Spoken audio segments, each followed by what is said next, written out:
are studying with alkyl bromide here, and they're reacting with the methanol. So methanol is not a good nucleophile. It's a really bad nucleophile. I told you the neutral alcohol is not a good nucleophile. And then alcohol is not a good base either. That's not even something we normally consider the basic. I mean, there's a lone pair on oxygen that can potentially be used for taking hydrogen, but that's not strong base. That's very, very weak base. So this is a situation that they're not going to do anything directly. They're going to wait until they're going to lose the starting material, lose the halide, like a bromide here. So bromide will take off, and that's going to make this carbon that bears a bromine be positively charged. So we're going to start with the reaction with the carbocation formation. And then once the carbocation is formed, then you've got to think about that's a stable one, right? And then that's sitting on the primary position. This carbon has only one carbon substituent, even though it could be bigger size, but just one carbon directly substituted this carbon. So that is a primary carbocation, which is not stable. The more substituted carbocations are more stable. That's what we're talking about. So immediately, this molecule is looking for the chance to be more stable by moving some of the groups in the neighboring carbon. And then there's a hydrogen in the adjacent carbon, and the hydrogens are very easy to move it around. So one way to think about it is, this is a carbocation forming the primary positions, and then the base, which is a sulfur molecule, which can act as a nucleophile and base. They kind of have a double hat. I mean, reagents you cannot designate what role they're going to play, because even though you yell at the molecule, they're not going to listen to you. They're just going to behave just like a kid. They're going to do what they want to do. That is a kind of a base and nucleophile together, because of what they use for the base is a lone pair on the oxygen. What they use as a nucleophile is a lone pair on the oxygen. The same thing they use for the both role. So that's why the two things are basically happening at the same time. If this molecule acts as a base, oxygen lone pair is going to take out the hydrogen on the adjacent carbon, and then you're going to make a double bond between these two. And that is what this molecule can produce. You may think this way, even though I don't think this is what happens. Most likely what will happen is, this is a primary carbocation, which is very unstable. They're not going to stay like this until the reaction happens. Most likely, once they form, immediately this hydrogen and adjacent carbon rearranged, so you get the most stable tertiary carbocation. I think that's probably most likely happens. But once the tertiary carbocation happens, then the base can pick up that hydrogen, then you're going to have a double bond in the same place. So that is probably, I think, more precise description of how these products are formed. I mean, it can form from this initial carbocation and then losing the hydrogen from that carbon will make this one too. But I give a more chance to going this way, because primary carbocation really not stable. They don't want to be in that stage too long. So most likely they're just going to be rearranged very fast. And then when they become tertiary carbocation, then they have a little time to go over the many things, like losing the hydrogen on that position and making a double bond between those two carbons. But the hydrogen, I mean, this is not the only thing happens. You see, we have a lot more products formed. So how that produced is very simple. If you get the substituted on this carbon right there, right? So that is a kind of SN1 product. It doesn't have any double bonds, right? That's not the elimination product. That's coming from substitution products. So that can be explained already, because once this hydride rearrange, shift, and you got the carbocation form of the tertiary positions, and that's kind of stable enough to hang around long. And then you get the sulfur molecules acting as a nucleophile. This time, that act as a nucleophile, come and attack this carbon, and then you're going to make the carbon oxygen double bond right there. And that's going to make this product. That's an SN1 product. So that's an elimination product. That's an E1 product. That's SN1 product. Then how can you explain these two? I mean, obviously, having a double bond there, that's an elimination product. And then having a no double bond there, that must be substitution products. But you see, initial 4-member ring is gone. It becomes a 5-member ring. The skeleton got changed. I mean, we had a similar example in the last class. I hope you remember that. But one thing that I want you to know that is hydrogen is not the only thing can move. The carbon can move as well. So this time, you got this carbocation there, right? This is a primary carbocation initially produced using this bromine.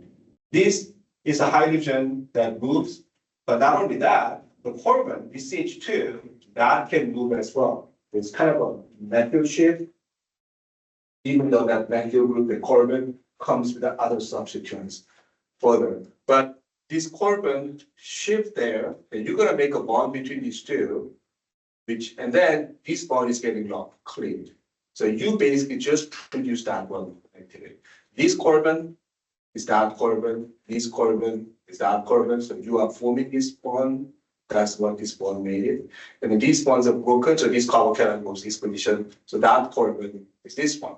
So I want you to recognize which goes where. So this is the primary carbocation.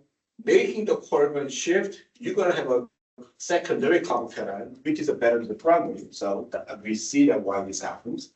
And then it can basically lose the hydrogen in adjacent carbon again, right? Because you have to make a double bond, so 2 carbons involved. This is a carbon, there's a ton of double bonds, and that has to be the carbon of the other side double bonds. So you get double bonds formed by losing these hydrogens, having this solo molecule acting as a base, then you're going to make a double bonds there. So that's basically these products in the E1 elimination product from another rearrangement. And that ones are probably simple because you already seen that. That is captured by the solo molecule acting as a nucleophile. That basically is an SN1 products. So you can see that a lot happens between SN1 and E1.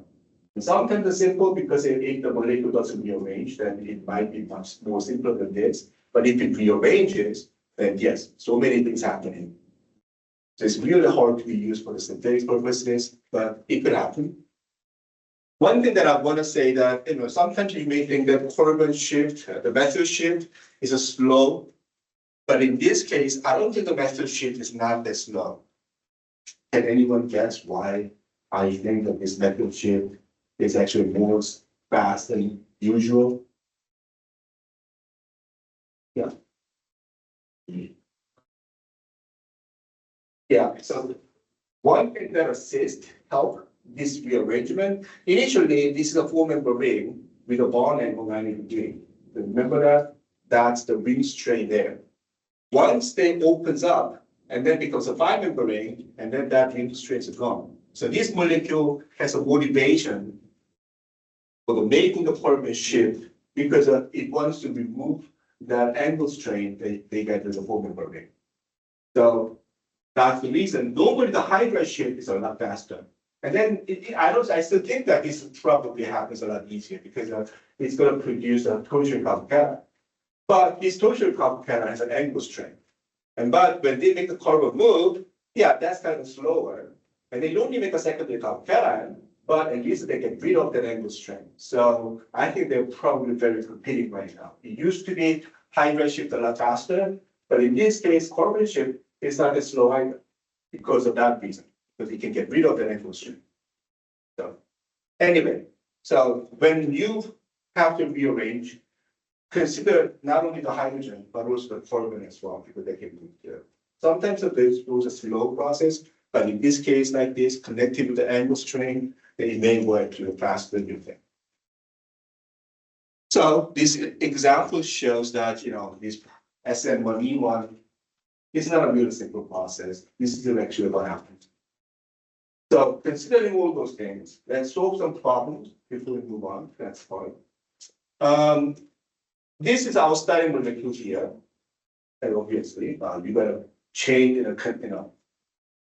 draw the structures. The name doesn't really give you the idea what it is. This is the cyclopentane, right? 1 iodine, 1 methyl. So that's what it is. Reacting with methanol.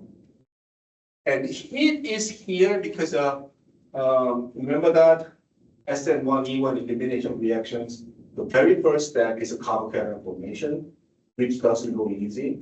So in order to speed it up, we provide energy that's basically heating it up. But some carbocation can be formed even without the heating. So when you see heat, you cannot just assume that is an SN1 E1. SN2 reaction goes even faster with the heat. So SN1 E1, we do heat, often cases, but heating does not mean it's only SN1 E1. I mean, you may kind of narrow it down, but don't exclude the other pathways out just because you saw the heat. Anyway, typically we hit because of carbocation formation is an energy driven process. So if there's energies around, that goes easier. That's in one reaction and E1 reaction. Yeah, heating makes it go better. So that's why sometimes you see there, sometimes we don't even put it there at all. But anyway, what you need to take a hint is the reagent. Not this, the reagent. I mean, that is also too. It's kind of that's something that we're going to discuss later. How we can figure out which mechanism is going to take place. So that is something that we're going to discuss after we describe all of them. Right now, I can tell you this. This is an alkyl iodide. I've been sitting on this carbon that has a 1, 2, 3 substituents there. You can consider that a tertiary alkyl iodide, right? Which is very stable hinder. Reagent provided is a methanol. It's a methanol strong nucleophile. No, it's a neutral alcohol. I've been telling you, neutral alcohol is not a strong nucleophile and it's not a strong base. Think about ethanol, which is very similar to methanol. When you drink the beer or wine, you don't die, right? They cannot be strong base. They cannot be strong nucleophile. Water is the same thing. Neutral oxygens are not a good base, not a good nucleophile. So this is a situation that SN2 not going to take place for the two reasons. One, that the two stably hindered for the SN2. Two, this reagent is not a strong nucleophile. So this has to go through some other mechanism by SN2 or E2, which we will discuss later. So that's the only leading SN1 and E1 as your choice. So how the SN1 E1 process? Beginning, you're going to lose, the molecule is going to lose the iodide, and that forms a carbocation, right? As soon as you see the carbocation form, first thing that has to pop in your mind is really rearrange, right? So there is a hydrogen adjacent carbon. If you move this hydrogen to that side, you're forming this carbocation. Do you think that happens? So that's the when you have to keep counting the number of substituents there. That's a tertiary alkyl halide, right? 1, 2, 3 carbon chain. So tertiary carbocation, after removing this hydrogen there, you are getting secondary carbocation, which is basically making more unstable. So I don't think that's going to happen. And there's another hydrogen there. If this hydrogen move over there, you're going to get the carbocation move to Z. That's the primary carbocation. Will this rearrangement happen? Same as last time. That's basically even more unstable than that, so that's not going to happen. So this one just going to stop there, not going to do anything. That's the position where the carbocation remains because that's the best position it can be. Then, what could possibly happen? That reagent that you provide, that's typically solvents. If that comes there, capture this carbocation, then you're going to make a bond between this carbon and oxygen.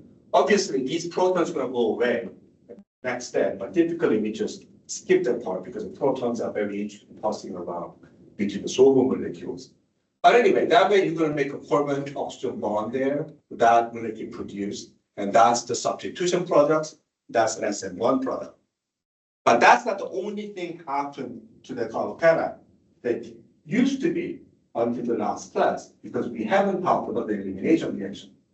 Now you know, elimination reaction happens together with the substitution reaction. So as soon as you see this happens, you need to think about the solvent molecule now acting as a base, come and pick the proton from the adjacent carbon. This is a one of the adjacent carbon to this carbocation. If the base comes, which is all molecules, take this proton, you're going to have a double bond between these two, and that's going to be this product, right? Is that the only elimination product? Then you should remember that there's another hydrogen in adjacent carbon to this carbocation. See, that's adjacent carbon, that's an adjacent carbon. If the base come, pick up that proton, then now double bond's going to be between those two, like here. So you may get more than one elimination product depending on the molecule. Is that the only adjacent hydrogen? Well, if you think about that, there's another carbon that's adjacent to this carbocation. There's a hydrogen too. The base can come pick up that hydrogen, make a double bond there. Why didn't I show that? Why did I miss that? So double bonds here, like here, and double bonds there. It's the same molecule, right? Because it's symmetrical. So I hope that, remember the things we did for the first test, in recognizing molecules same or different, that got to kick in. We're figuring out that this hydrogen and that hydrogen actually becomes equivalent by the symmetry. So we have a 1, 2, 3 product forms. And then this is a SN1 product, this is an E1 product. But among the E1 product, now we can talk about which one of those E1 products are forms more than the other. And then to do that, what you need to remember is stability of double bonds. Double bonds get more stabilized by having more carbon substituents. Because of carbon substituents, creating a electron density donator, that will increase the pi electron density, that's going to strengthen double bond. That's the reason we think the more carbon substituents of double bonds makes it more stable. This double bond, having just 1, 2 carbon substituents to that. That double bonds, 1, 2, 3 carbon substituents. So because of that, I think that's the major products of the elimination reactions. There's a minor products of elimination reactions. So now another question is, between these two, which one will form more? Is SN1 will form more or E1 will form more? That's the one I cannot tell. So we're not trying to figure out is SN1 works better than E1 or E1 works better than SN1 because they tend to happen together. At least we can say between these two, but we cannot say anything between those two because they just happens together. It's really difficult to predict that way. So we don't talk about it. They could like simultaneously. Yeah, it will happen simultaneously. So you can see that it's a very complicated process. It was easier last class, but not anymore. Now you learn E1 elimination rate. Let's do one more thing. That molecule here, you're going to draw it out. That's basically butane, right? 4 carbon chain, 2 dimethyl. We got 2 dimethyl here, 3 bromine. So that is the molecule right there. The reagent provided is an ethanol, ethyl alcohol. Same thing, ethyl alcohol, not a good base, not a good nucleophile. So no SN2 reactions, even though it's a secondary halide.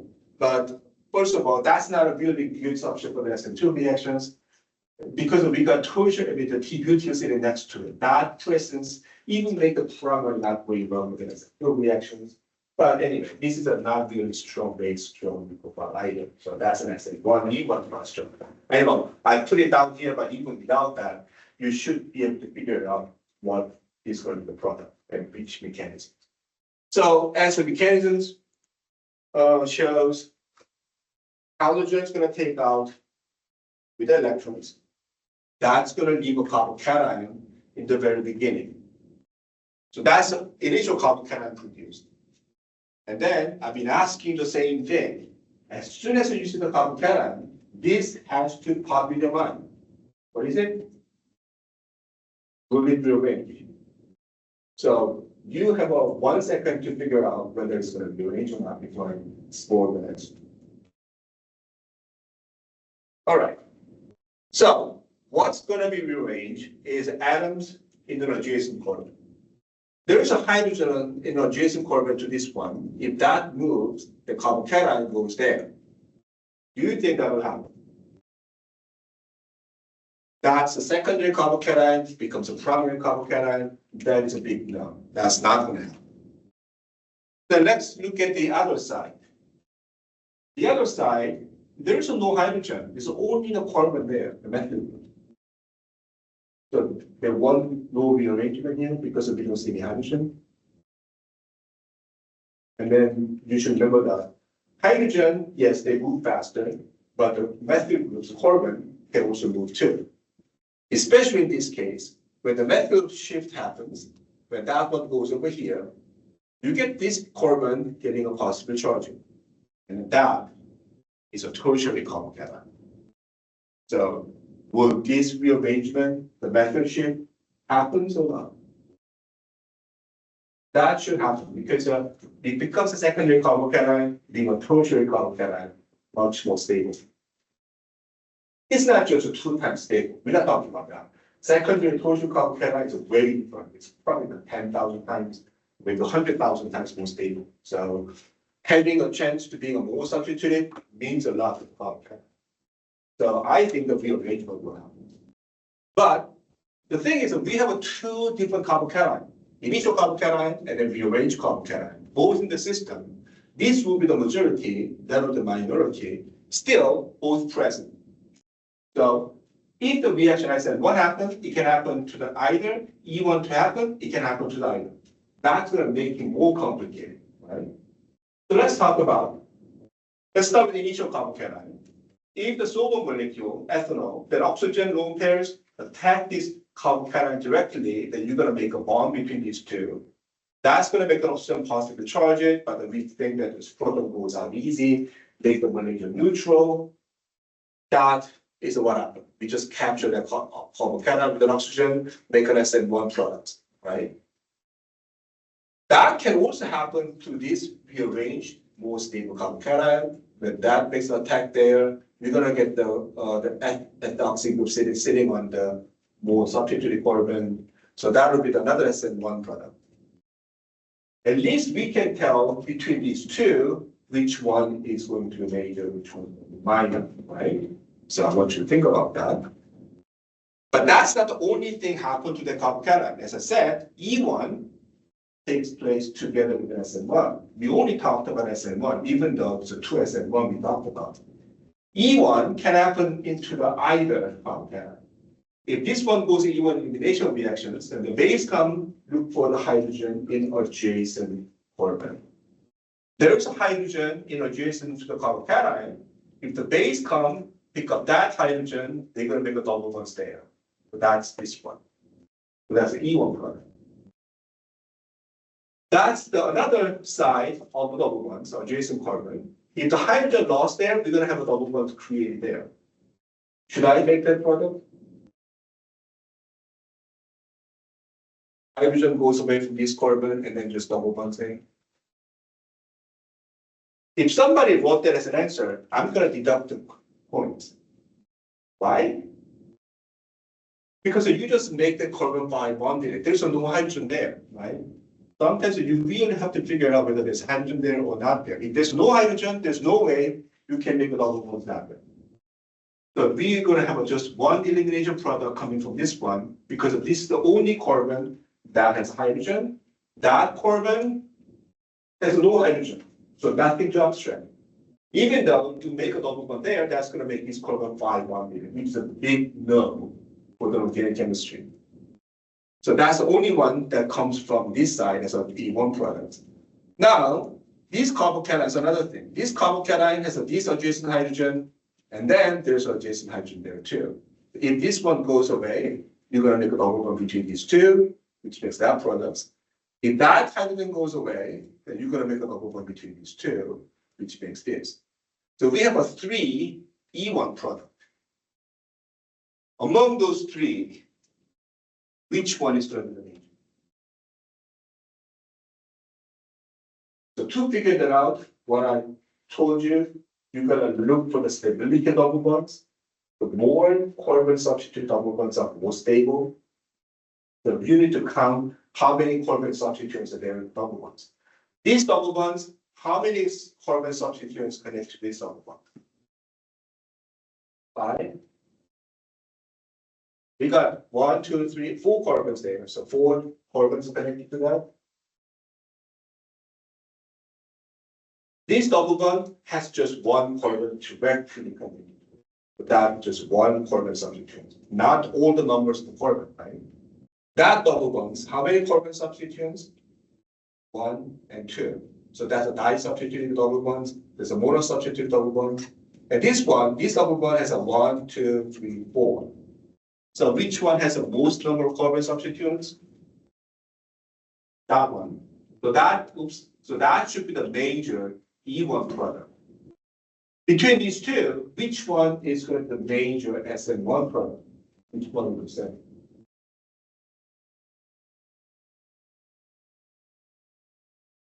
I mean, first of all, these two produce from the more stable carbocation, so these should probably weigh more than that one, even though that is just not a good enough already.